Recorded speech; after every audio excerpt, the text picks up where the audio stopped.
जैसलमेर, जिसे सुन के सबसे पहले हमारे दिमाग में आता है रेगिस्तान। जी हाँ, एक ऐसा शहर जो कि स्थित है at the heart of Thar desert of Rajasthan, जिसे गोल्डन सिटी या फिर स्वर्ण नगरी भी कहा जाता है। और इस शहर का मुख्य आकर्षण है गोल्डन फोर्ट या फिर जैसलमेर फोर्ट, जिसे सोनार किला भी कहा जाता है। और एक सबसे महत्वपूर्ण जगह जैसलमेर की वो है लोंगेवाला युद्ध स्थल, जो साक्षी है 1970 वॉर के इंडो पाक वॉर का। और एक चमत्कारी मंदिर जहां बॉम्ब गिरने के बाद भी नहीं फटा। तो चलिए आप सबको घुमाती हूँ मैं जैसलमेर। तो जैसलमेर पहुंचने के लिए हम सबसे पहले पहुंचे जयपुर रेलवे स्टेशन, और जयपुर रेलवे स्टेशन से हमने लिया ट्रेन लीलान एक्सप्रेस, जो कि हमें ले जाने वाली थी जैसलमेर। भारत के हर शहर से जैसलमेर डायरेक्टली कनेक्टेड नहीं है, तो इसके लिए आपको पहले जयपुर आना पड़ेगा और जयपुर से जाना पड़ेगा आपको तो जैसलमेर। जैसलमेर से आप सबका स्वागत है। मैं पहुंच गई हूँ अभी जैसलमेर स्टेशन। हमारी ट्रेन काफ़ी लेट है, सुबह 5:15 को पहुंचने वाली थी, अभी 7 बज गए हैं। तो फिलहाल हम उठ रहे हैं ट्रेन से और आगे जाते हैं। हमारी ऑलरेडी बुकड है, कैब हमें लेने आए हैं। जैसलमेर का टूर हमारा ट्रेवल एजेंसी से बुक्ड है। हमको इस होटल में लाया गया था फ्रेशन अप होने के लिए, क्योंकि हमारा स्टे आज है गर जसवाल होटल में गोल्डन फोर्ट में, तो वहाँ चेक इन का टाइम थोड़ा लेट है। तो अभी हम फ्रेश हो गए हैं और वेट कर रहे हैं हमारे ड्राइवर का। तो जैसलमेर में जिस जगह हम सबसे पहले घूमने आए वो है जैसलमेर का मुख्य आकर्षण, जैसलमेर फोर्ट या फिर गोल्डन फोर्ट। यहाँ देखिए, यहाँ आते ही कितनी चहल पहल दिखाई दे रही है हमें। तो सबसे पहले आते ही मैंने ट्राई किया यहाँ का ट्रेडिशनल ड्रेस, जिसका चार्ज मुझे पड़ा ₹150। और चलिए आपको दिखाती हूँ मैं ड्रेस पहन के कैसे लग रही हूँ। तो चलिए अब चलते हैं मेन किले के अंदर। और यहाँ एंट्री करते ही हमें सुनाई दिया ब्यूटीफुल राजस्थानी ट्रेडिशनल सॉन्ग।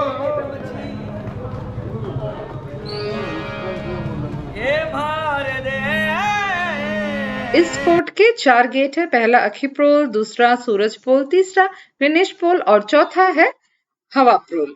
बाकी तीनों गेट तो हम क्रॉस करके आ गए हैं, और ये है चौथा और आखिरी गेट, जिसे कहा जाता है हवा प्रोल। तो इससे एंट्री करने के बाद आएगा हमारे सामने राजा रानी का महल। तो चलिए एंट्री करते हैं, और ये देखिए, ये है मेरे सामने राजा का महल। तो पहले हम घूमेंगे राजा का महल और फिर जाएंगे रानी के महल में। तो ये हम एंट्री कर चुके हैं अभी राजा का महल। यहाँ पे टिकट लेना पड़ता है, तो ये हम अभी टिकट लिया हमने और अंदर आ गए। म्यूजियम है, म्यूजियम देखा और फिर आ गए हम छत पर, क्योंकि छत से मिलता है awesome view of Jaisalmer city.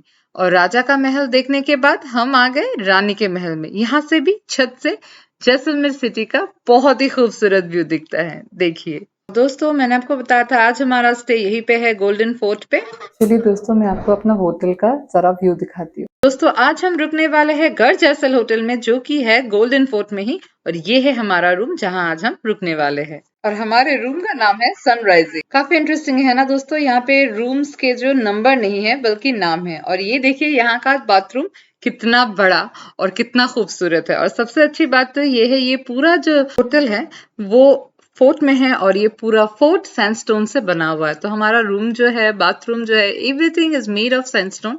और ये चीज ही है जिसको मैं चाहती थी कि मैं एक्सपीरियंस करूं यहाँ रुक के, कैसा लगता है, राजा रानियों वाला फीलिंग्स आता है। तो देखिए, ये जगह काफी स्पेशल है। यहाँ बैठने की जगह है और यहाँ से आपको दिखता है पूरा जैसलमेर टाउन। देखिए ये व्यू। और चलिए मैं अभी आपको लेके जाती हूँ इस होटल के टेरेस में। इस होटल के टेरेस में रूफटॉप रेस्टोरेंट भी है। तो फिलहाल चलिए मैं आपको दिखाती हूँ इस होटल का टेरेस, और यहाँ से दिख रहा है पूरा जैसलमेर टाउन का व्यू। काफी काफी सुंदर है, बहुत अच्छा लग रहा है। अगर आप राजा रानी के महल में नहीं भी जाते हैं और डायरेक्टली यहाँ पे आते हैं, इस होटल में आते हैं और ऊपर रुकते हैं, तो भी आपको व्यू अच्छा मिलेगा। और अभी टाइम है लंच टाइम, और आज हमने ऑर्डर किया है यहाँ का स्पेशल लाल मांस, क्योंकि राजपूताना इलाका है, आपको लाल मांस खाने को मिलेगा। पंशु अभी खा रहे हैं लाल मांस, और कैसा है टेस्ट ये तो यही बताएंगे। सो और ये है यहाँ की फेमस रसमलाई, जो कि बहुत टेस्टी है। और लंच करने के बाद हमने की थोड़ी देर रेस्ट, और रेस्ट करने के बाद हम निकल आए देखने पटवा की हवेली, जो कि गोल्डन फोर्ट से निकलकर गलियारों के थ्रू आता है, जहां पैदल पैदल ही आ सकते हैं और घूम सकते हैं पटवा की हवेली और नाथमल की हवेली। तो ये पटवा की हवेली के अंदर का सीन है और यहाँ एंट्री के लिए भी टिकट लगता है। इन जगहों की डिटेल वीडियो भी मेरे चैनल में अपलोडेड है, जिसका लिंक मैं डिस्क्रिप्शन बॉक्स में डाल दूंगी, तो आप वहां जाके इन जगहों को डिटेल में देख सकते हैं। आज इस वीडियो में सिर्फ मैं एक ओवरव्यू दे रही हूँ कि आपको कहाँ कहाँ घूमना चाहिए। तो उसके बाद हम आए गाडेसर लेक घूमने। गाडेसर लेक में आके आप कर सकते हैं बोटिंग, और अगर आपके हाथ में टाइम है तो आप रुक सकते हैं अंधेरा होने तक, क्योंकि अंधेरा होने के बाद यहाँ होता है लाइट एंड साउंड शो। और डे 2 में हमने चेकआउट किया गोल्डन फोर्ट से, और आज हम निकल जा रहे हैं लोंगेवाला बॉर्डर की तरफ। लेकिन लोंगेवाला बॉर्डर से पहले हम जाएंगे एक और स्पेशल जगह, जो कि है बड़ा बाग। तो हम आ गए हैं अभी बड़ा बाग में। बड़ा बाग क्या है मैं आपको बताती हूँ, पहले एक बार व्यू दिखाती हूँ। है ना काफी खूबसूरत जगह बड़ा बाग। दोस्तों बड़ा बाग एक्चुअली में जैसलमेर के रॉयल फैमिली का क्रिमेशन ग्राउंड है। तो यहाँ जितने आप छतरी बने हुए देख रहे हैं, ये राजा महाराजाओं की समाधि है। तो ये प्रथा आज भी चली आ रही है। तो दोस्तों अब मैं पहुंच गई हूँ लोंगेवाला युद्ध स्थल वार मेमोरियल में। हमने टिकट ले ली है। टिकट है 50 रुपीज़ और बच्चों के लिए फ्री है 6 साल तक, उसके ऊपर के लिए चार्जेबल है। और अभी हमको दिखाया जाएगा 16 मिनट्स का मूवी, और फिलहाल हम एंट्री कर रहे हैं युद्ध स्थल 1971 में जो वॉर जोन है वहाँ हम एंट्री कर रहे हैं। चलिए दिखाती हूँ आपको। दोस्तों अगर आप लोगों ने बॉर्डर मूवी देखी होगी तो आपको इस जगह के हिस्ट्री के बारे में जरूर पता होगी। ये वही जगह है जहां पे 1971 में इंडिया पाकिस्तान के बीच एक युद्ध हुआ था, और फिलहाल हूं मैं उसी युद्ध स्थल में। आप जो जगह देख रहे हैं, ये जो बंकर बने हुए हैं, ये सब उस वार में यूज्ड हुए बंकर है। और यहाँ पे अभी भी कुछ पाकिस्तानी टैंक्स है जो हमारे आर्मी ने डिस्ट्रॉय कर दिए थे। दोस्तों इस लड़ाई की खासियत ये है कि ये लड़ाई लड़ी थी हमारे देश के 120 जवानों ने पाकिस्तानी टैंक रेजिमेंट के ऑलमोस्ट 3000 भाइयों के साथ, और ये लड़ाई जीती भी थी। ये है लोंगेवाला वार मेमोरियल। और वार जोन के बाद हम चल दिए टनोत माता मंदिर की तरफ। ये वही चमत्कारी मंदिर है दोस्तों जहां पे पाकिस्तानी बम्स और मिसाइल गिरे थे, लेकिन एक भी बम ब्लास्ट नहीं हुआ। इस मंदिर में आज भी वो बम्स रखे हुए हैं, और इस मंदिर की देखभाल और संचालना हमारे भारतीय सेना द्वारा किया जाता है। तो ये है टनोत माता की मूर्ति, और टनोत माता के दर्शन के बाद हम डायरेक्टली चले आए डिजर्ट कैंप। अगर आप लोग का मन हो तो आप लोंगेवाला बॉर्डर की तरफ भी जा सकते हैं। तो मैं आ गई हूँ फाइनली डिजर्ट कैंप में। हमारा डिजर्ट कैंप है हेरिटेज हुमार रिजॉर्ट, और हम आ गए हैं अभी। चलिए दिखाते हैं, हम आज रहने वाले हैं टेंट में, तो दिखाते हैं आपको कैसा है हमारा टेंट। चलिए। ये जो कैंप है डिजर्ट कैंप, इसका इंतजाम भी हमने जिस ट्रेवल एजेंसी से बुक करवाया था उन्होंने ही कर दिया है। जैसलमेर का जो पूरा टूर पैकेज है हमारा प्लान इसी तरह से हुआ है। तो टूर पैकेज वालों ने ही बहुत अच्छा इंतजाम किया हुआ है। और ये जो टेंट देख रहे हैं आप, काफी अच्छा है विथ मॉडर्न एमिनिटीज। टेंट है जरूर, लेकिन विथ मॉडर्न एमिनिटीज, और बाथरूम वगैरह भी ठीक ठाक ही है। और यहाँ से हम अभी रेडी होके जाएंगे जीप सफारी करने, और साथ में कैमल सफारी भी सैम सैंड ड्यून्स में। तो हम निकल पड़े हैं अभी जीप में बैठ के सैम सैंड ड्यून्स की तरफ। तो पहले हम करेंगे जीप सफारी, और उसके बाद हम करने वाले हैं कैमल सफारी। काफी एक्साइटेड दोस्तों मैं हूँ अभी थार डेजर्ट में, और आप लोग देख रहे हैं मेरे साथ अभी थार डेजर्ट, और कैमल राइडिंग देखने वाले आप लोग थोड़ी देर बाद, जो मैं करने वाली हूँ। तो चलिए एंजॉय करिए मेरे साथ थार डेजर्ट।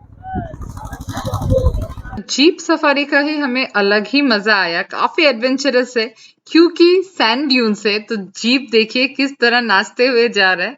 हमारे तो जैसे अंजर पंजर ढीले हो गए थे, हम बैठे हुए थे, लेकिन फिर हमारे ड्राइवर ने कहा कि अब खड़े हो जाए तो इजी होगा ज्यादा। फिर हम खड़े हो गए, तो खड़े होने से थोड़ा बेटर, वो जर्किंग से हमें थोड़ी सी राहत मिली, और जीप सफारी हो गई है। और अब हम चढ़ने वाले हैं कैमल में और करेंगे कैमल राइड। एक कैमल में 2 जने ही अलाउड है, तो एक में मैं और मिस्सी बैठ गए और एक में बैठ गए दीपांशु, और फिर हम चल दिए कैमल सफारी करते हुए। अभी शाम होने वाली है, सनसेट का टाइम है, क्योंकि डिजर्ट है, आप दिन में नहीं आ सकते क्योंकि धूप बहुत होता है। और सफारी करने के बाद जब हम डिजर्ट कैंप में आए तो यहाँ का नजारा कुछ ऐसा था। तो पहले किया गया हमारा स्वागत टीके के साथ, तो टीका सेरेमनी के साथ, और क्योंकि अभी अंधेरा हो चुका था और यहाँ पे रंगारंग प्रोग्राम का भी इंतजाम किया गया है कैंप वालों की तरफ से। तो यहाँ बैठ के हमने एंजॉय किया राजस्थानी फोक डांस और सॉन्ग, जिसे देख के बहुत ही अलग मैं आ महसूस गई हुआ। अभी डिनर करने। यहाँ पे बुफे लगा हुआ है, मैं आपको दिखाऊंगी बुफे का आइटम। पहले मैं दिखा देती हूँ, मैंने अपनी प्लेट पूरे सजा ली है बुफे मेनू, सलाद, नींबू, पापड़, फिर दाल बाटी चूरमा, चूरमा के सांगड़ी, गट्टे की सब्जी, पनीर, आलू की सब्जी, राइस, मूंग दाल का हलवा, गुलाब जामुन और वो बाजरे की रोटी। तो डे 3 में हमने चेकआउट किया डिजर्ट कैंप से और आज हम जा रहे हैं इंडियाज मोस्ट हॉन्टेड विलेज कुलधारा की तरफ। तो आज हम देखेंगे कुलधारा और फिर आज ही हम निकल जाएंगे जैसलमेर से। तो चलिए आप सबको पहले दिखाती हूँ कुलधारा, और कुलधारा में क्या एक्सपीरियंस हुआ ये भी बताती हूँ आपको।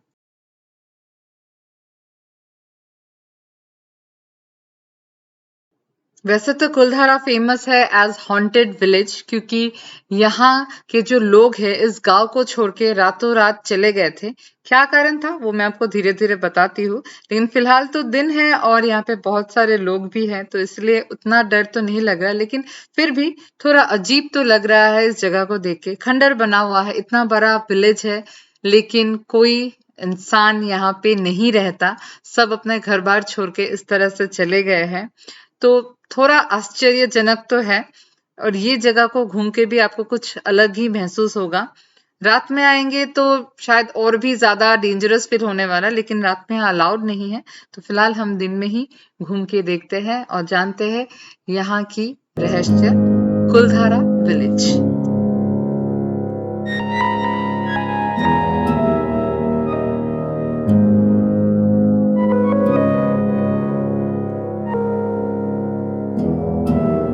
तो आप देख रहे हैं इस वक्त कुलधारा विलेज, जो कि 13th सेंचुरी में एस्टेब्लिश्ड हुआ था बाय द पालीवाल ब्राह्मण्स। और ये गांव भौतिक, कुछ लोग कहते हैं भौतिक है, रहस्यमय है।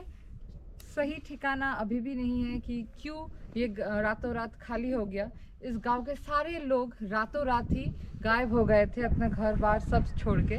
तो कुछ का कहना है कि इस गांव की एक लड़की पे जो यहाँ के राजा थे उनका दिल आ गया और वो उनसे शादी करना चाहते थे, लेकिन पालीवाल ब्राह्मण्स इसके अगेंस्ट थे।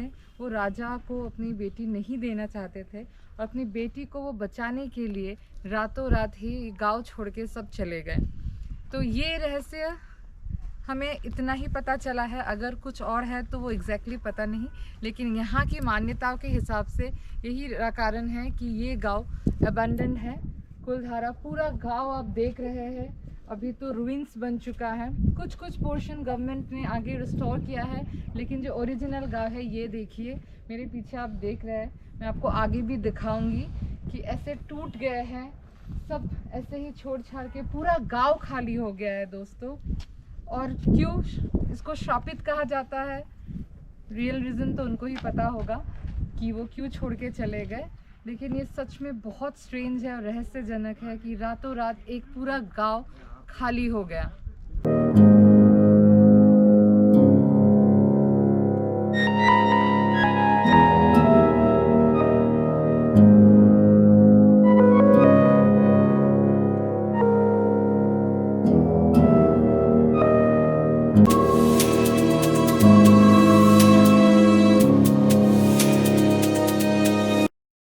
तो दोस्तों मैं आ गई हूँ अभी जैसलमेर एयरपोर्ट, और यहाँ से हमारी फ़्लाइट है अभी 2:55 की। यहाँ से जाएंगे हम अभी दिल्ली, तो पहले चेक इन कर लेते हैं और फिर मैं आप लोगों से बात करती हूँ, दिखाती हूँ यहाँ का एयरपोर्ट। तो मैं प्लेन पे बैठ गई हूँ, लेकिन मैं आपको एयरपोर्ट यहाँ नहीं दिखा सकती क्योंकि वो प्रोहिबिटेड है। और दोस्तों जैसलमेर घूमने के लिए आपको 3 दिन काफी है, 3 दिन और 2 रात। पहले दिन आप घूम सकते हैं गोल्डन फोर्ट और उसके आसपास के फोर्ट्स और गादीसर लेक, और स्टे कर सकते हैं गोल्डन फोर्ट में। और अगर आपको बजट ट्रेवल करना है तो गोल्डन फोर्ट के बाहर किसी भी होटल में रुक सकते हैं। और सेकेंड डे रुकिए डिजर्ट कैंप में और थर्ड डे देखिए कुलधारा। तो कुछ ऐसा होगा आपका जैसलमेर टूर प्लान। आशा करती हूँ आपको आज का एपिसोड पसंद आया है। तो please don't forget to subscribe eat pray travel with Sumita. और जैसलमेर ट्रैवल रिलेटेड कुछ भी क्वेरी हो तो आप पूछ सकते हैं कमेंट सेक्शन।